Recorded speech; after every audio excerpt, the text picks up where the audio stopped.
சமீபத்தில் நம்ம நயன்தாரா நடிப்பில் இமைக்கா நொடிகள் என்ற ஒரு படத்துடைய டீசர் வெளியீட்டு விழா நடந்துச்சு. ஸோ இந்த டீசர் வெளியீட்டு விழாவில் நம்ம ராதா ரவி பேசின விஷயம் தான் இப்போதைக்கு தமிழகத்தில் ரொம்ப ஹாட் டாப்பிக்காக பேசப்பட்டு வந்துட்டு இருக்கு.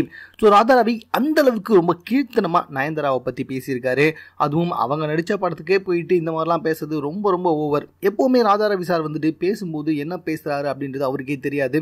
ரொம்பவே தவறான வார்த்தைகளை பயன்படுத்தி பேசிடுவார். அவர் பேச போனாலே வந்து கீழே ராதிகா மேடம் உட்காந்து பார்த்து பேசுங்கண்ணே அப்படின்னு சொல்லி தான் அனுப்புவாங்க. ஸோ இந்த விஷயம்லாம் நமக்கு தெரிஞ்சது தான்.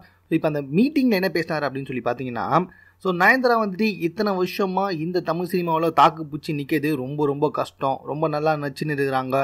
ஆனால் இவங்கள பற்றி பேப்பரில் வராத நியூஸே கிடையாது. இதெல்லாம் தாண்டி நிற்கிறாங்கன்னா அதுதான் ரொம்ப ரொம்ப பெரிய விஷயம்.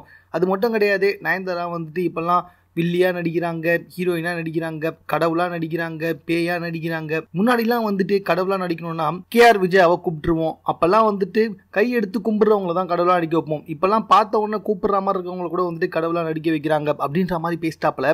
ஸோ நயன்தாரா பற்றி தான் பேசியிருந்தாரு. அப்படி பேசும்போது பார்த்த உடனே கூப்பிட்ற மாதிரி இருக்குன்னா என்ன அர்த்தங்க? இதனால தற்போது சமூக வலைத்தளத்தில் பயங்கரமான ஹாட் டாப்பிக்காக இது பேசப்பட்டு வந்துட்டு இருக்கு. அது மட்டும் கிடையாது, நயன்தாராவுக்கு சப்போர்ட் பண்ணுற வகையில் ராதா ரவியை திட்டி பல பேர் வந்துட்டு அவருக்கு கருத்துக்கள் தெரிவித்து வந்துட்டு இருக்காங்க.